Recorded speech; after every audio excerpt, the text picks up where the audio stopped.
Hello everyone, this is L5 and welcome to the Superman Central Toy Review. And today, we're looking at the 1988 release by Hasbro of the G.I. Joe vehicle and action figure review.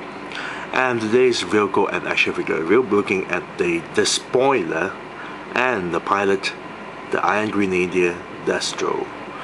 Now I got this straight from eBay and this is all complete. Yes, all complete. We have the box and the instruction manual, of course, for a measly $15. That's not counting shipping yet. So it's a really good deal. I managed to get this for $15 here. Now, let's begin our review by taking a look at the Iron Grenadier Destro first. So be right back. And we're back, and this time we'll take a look at the Iron Grenadier Destro. But first things first, let's take a look at the file card. It comes with a file card here, and this file card has been cut out from the previous owner, directly from the Despoiler's packaging box. As you can see, the cutout lines at the edge of it. And the back side of the card itself is just part of the box itself. Now, let's take a look at the entire file card. Top section there stated codename Destro. Bottom section here, you got a nicer image of the Iron Grenadier uniform of Destro. File name James McCullen Destro. Specialty leader of the Iron Grenadiers and weapons manufacturer. Birthplace Carolina, Scotland. I think that's how you pronounce that. And then in the middle we have a smaller write-up stated, once a major supplier and advisor to Cobra, Destro now pursues his own diabolical aims. Building up a small army of Iron Grenadiers from his private bodyguards, he incites unrest in unstable countries, creating new markets for his armament. As his influence grows around the world, he dreams the dreams that Cobra Commander once dreamed. Very nice. Bottom section, someone quoted, one of Destro's ancestors started the family fortune by selling arms to both sides during the English Civil War.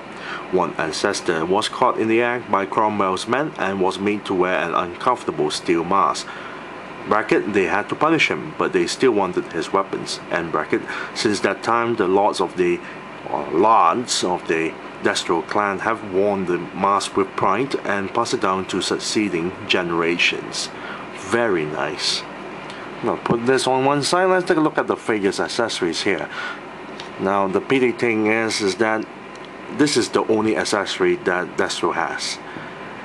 As you can see here, this entire sword covered with a short sword sheath here is made of a dull gold plastic material color with no paint job at all. However, the mold is very well done. The mold is very detailed. It's a sad thing that you cannot remove the sword out from the sheath itself. It will look very nice. You know, similar style as the 25th anniversary version of the Iron Grenadier Destro. But then again, this is a 1988 action figures accessory, so you can't expect much from that. Now, here at the top section here, you got a nice little chain, which you're meant to hook it onto the figure's waist. As you can see, there's a small little hook there. So it hung down very nicely. Then we have very nicely done of the mold of the sheath itself, as you can see. Nicely done with the details there. The bottom section of the sheath there, there's some sort of a blade. Very nice. You got the hand guard there. You got the handle, which the figure can actually hold it. And the bottom section of the handle itself is a smaller spike. Very nice. Though to have the figure hold this sheathed sword, it looked kind of ridiculous because, first of all, it still looks ridiculous for a man who gonna hold this weapon with the sword already sheathed down. So it's kind of look weird, but still the mold of it is very nice, very nicely done. The figure actually comes with another accessory, if you want to call it that way, but it's attached to the figure itself permanently, and that will be the red cloth here. As you can see, it's already permanently attached to the figure itself, and this is an actual cloth. Very nice. And that's about it with all the figure's accessories. Now let's take a look at the figure's paint job. Now the entire figure's body is made of a black plastic material color, as you can see here, with a little bit of paint job for a bit of details. Now the belt and the side of the chain here is painted in dull gold. The shoulder section here, the spikes here, is also painted in dull gold. This section here is painted in silver. The scarf here is painted in red. And the entire head is actually chrome metallic gold. Very nice. And after all these years, the chrome is still there. So it's very impressive. Very impressive indeed. Now, there's also a bit of paint job on the side of the ties there, but the colors is a bit worn off a little bit. But there's silver paint job on all to the, I would say, the buttons there. I'm not too sure. I would say more towards to the rivets itself. It's all painted in silver paint job there. And that's about it with the paint job. Now let's take a look at the figure's mold. Now during that time when this figure was released in 1988, everything that were used on this figure is totally unique mold. None of the figure's body parts is reused at all, which is a good thing. Well, if you want to count the head mold, but the rest of the body is all unique, because that was the time that this is the first appearance, well, in 1988, the first appearance of the Iron Grenadier Destro here. So no other figures actually have the similar body parts for, well, previously before 1988. The mold here is very nice. Starting with the legs there, you got the leggings there, really thick leggings. Side of the tie here, you got a holster already, well, buttoned up, and there's a smaller gun inside. Too bad that, well, it's already part of the link mode itself. I really like the design of the legs here, the giant big boots. It's very nice. There's a lot of wrinkles going on at the bottom section of the legs here as well. You got the belt. You can see here, belt buckle on the side of the waist itself. You got the chain here, and there's a smaller hook for you to hook on to the accessory. The arms itself, some more leather rivets or buttons or whatever. The back portion is pretty flat. Here it's stated 1988 Hasbro, made in China, at the butt section there. Now the front portion of the torso is really nicely done, especially on the side of the shoulder here where the spikes are shown. You got the scarf here, the neck joint there, there's a lot of rivets going on. Very nice. Tubings as well. And the head mold is similar to the, well, the previous Destro figure, which is, well, the only difference is that this is in gold and the previous one is in silver. So you get to see a little bit of facial, well, face there, the nose and the mouth, a bit of eyes there, but the entire thing is supposed to be a mask. Very nice. You got the cloth there, attached to the other side of the shoulder. Now let's take a look at the figure's articulation.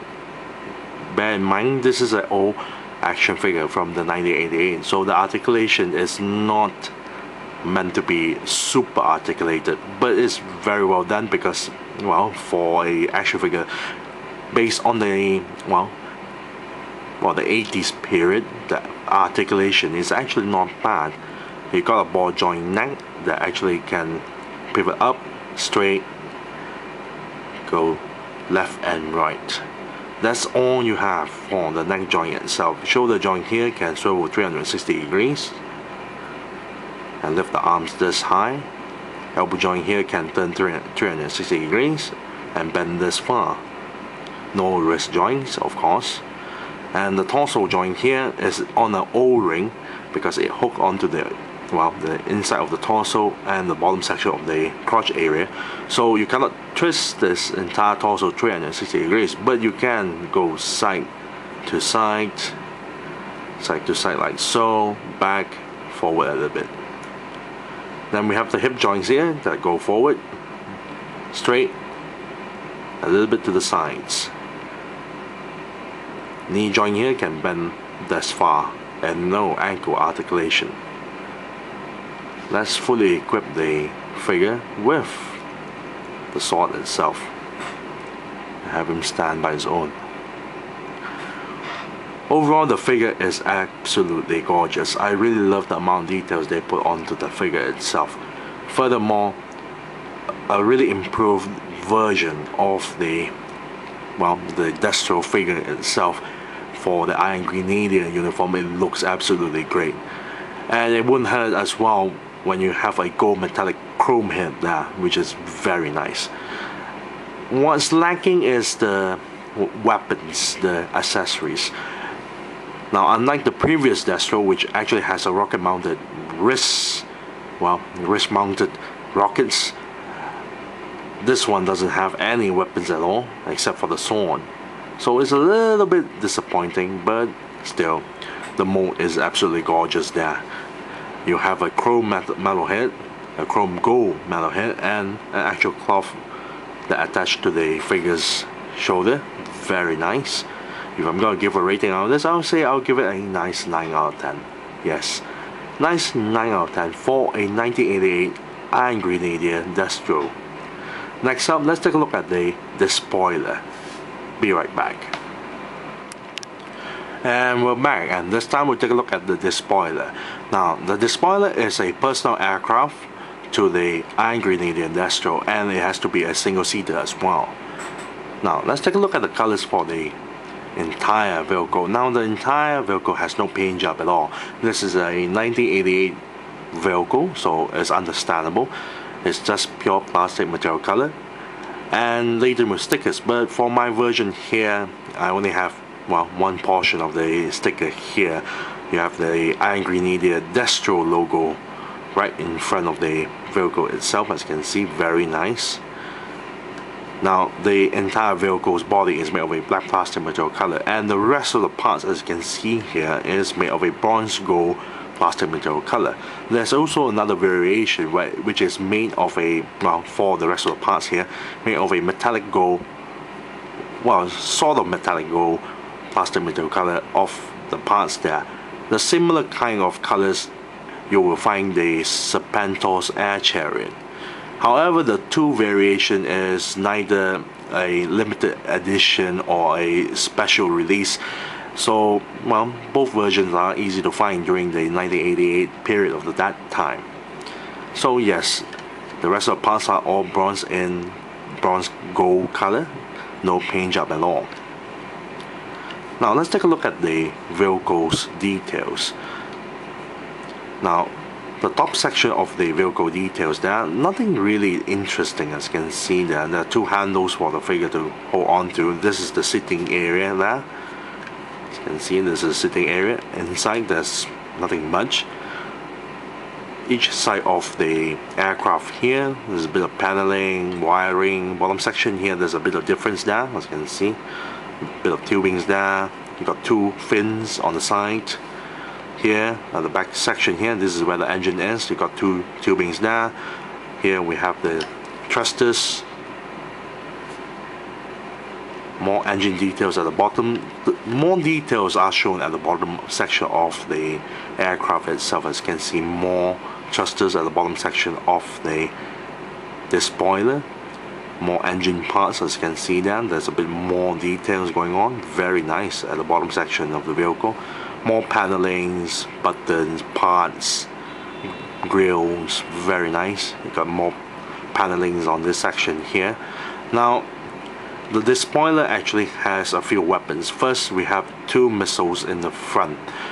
This is part of the accessories itself, which you can actually pull out from the vehicle, as you can see. It doesn't launch, of course. You can pop the missile out from the vehicle or pop it back in quite easily. So you have two accessories for the Despoiler, and the bottom section of the Despoiler is a turret with two machine guns at the bottom here. As you can see, the details of the machine gun, and the turret can swivel left and right and pivot up and down, or all the way at the back as well. I'm not too sure why, but it works. Very nice. This two section here is also meant to connect the Demon, but I'm going to demonstrate that later on. First things first, let's do a size comparison of the Despoiler with the Iron Grenadier Destro. As you can see there. As you can see, the vehicle is very, very small, hence why it's so cheap. let's place the figure inside the vehicle. Remove the accessory first. Have him sit inside, like so.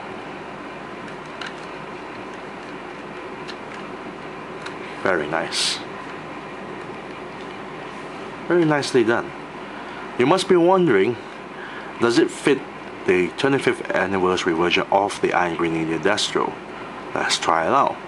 First things first, let's remove the vintage figure first. Straighten the legs, put them one side.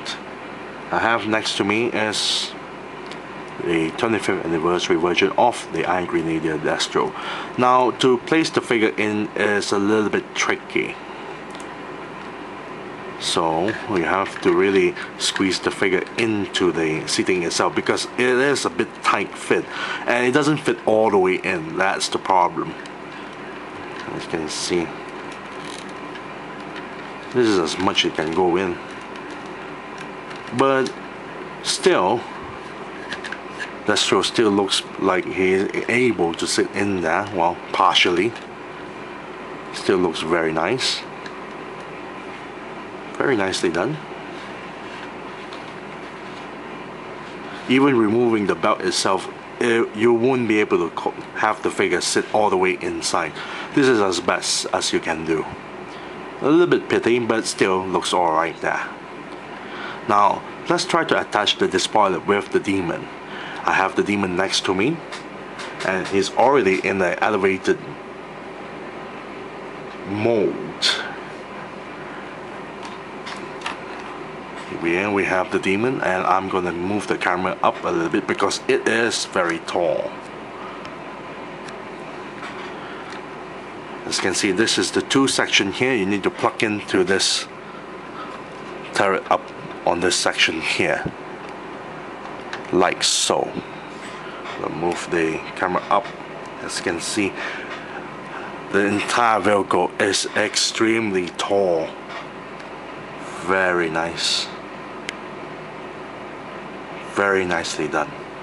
So it's a nice little vehicle that you can actually attach to the demon itself. Well, having the demon with more firepower, the demon itself is already laden with a lot of firepower, with 6 missiles.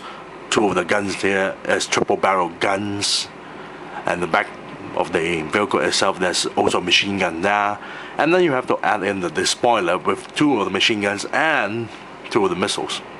Not bad actually. It's actually not bad at all.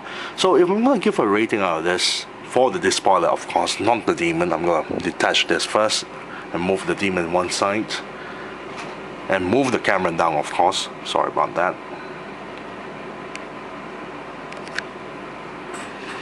For the Despoiler, is actually a not bad vehicle if you can find it cheap. Let's say about $15, $20. Hell, if you could find a million box, well, depending on the price itself, even in million box it's gonna cost you at least $100 or $200 there. But for a smaller vehicle for $15 there, it's not bad. So if I'm gonna give a rating out of this, I would say I'll give it a nice, well, a nice 8 out of 10. Yes, a nice 8 out of 10, because there's not a lot of gimmicks for this vehicle. It's just a smaller aircraft, very little amount of weapons, but it can attach to the demon, so that's part of the gimmick itself. So a nice 8 out of 10 for the Despoiler. So I thank you all for watching. This is Lucy05, and I'm signing off.